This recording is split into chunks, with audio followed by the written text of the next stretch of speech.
The book I will be reading is called Oahspe. This is the preface. Is Oahspe true? Does it have a message of value? Whether you are a theist, mystic, deist, agnostic, atheist, or anything in between, if you believe nothing else, you at least must believe that you are blessed with intelligence and the ability to reason. Granting at least that, then let no one else do your thinking for you. Do not let anyone else's opinion of whether Oahspe is true or not true influence your judgment. Do not let other people, regardless of their credentials, preempt your freedom to think and decide for yourself. Do yourself the favor of reading the book from beginning to end, in its entirety, and without skipping from place to place, which can cause misunderstandings. Then, if it speaks truth to your inner being, if it reinforces your values of love and service to others, if it offers an expansive view of the universe that is refreshingly uplifting and portrays a destiny set in motion by our Creator that to your mind is more logical, rational, and fair than what you have been exposed to in the past, then embrace it as a guide and a foundation for your own future growth. If you find that it does not speak to your condition, then all you have lost is some time well spent in the search for truth. We assure you that in no way will you be personally diminished by your efforts, for within all experience will be found the seeds of growth.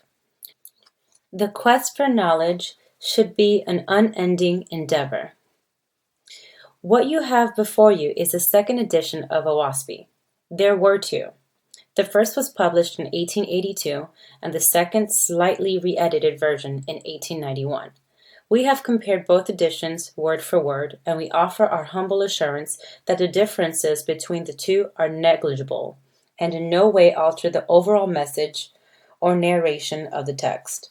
While there is some debate as to how the editing for the second edition was conducted, we find the point to be inconsequential since most changes relate to typographical errors, grammar, or aesthetic considerations that are, in the final analysis, of little consequence. These minor differences, which are annotated throughout the book in the footnotes, should be no cause for concern because the big picture is all that matters.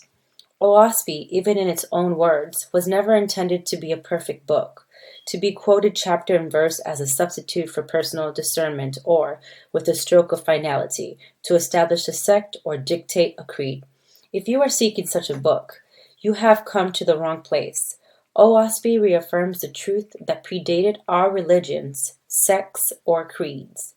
Oahspe directs us toward the light, the all-light, the inner light, the I am, the one source within for our ultimate guidance. Oahspe is offered as a textbook of sorts, one guiding light, to help us on that path. While the physical distance between oneself and one's inner soul is very short, yet the journey we need to follow to reach that inner source within our souls is a very long one. Listen for that voice within your own being for your ultimate guidance, rather than seeking it within the covers of this or any other book. Without apology, that is the overriding message offered by this most unusual book.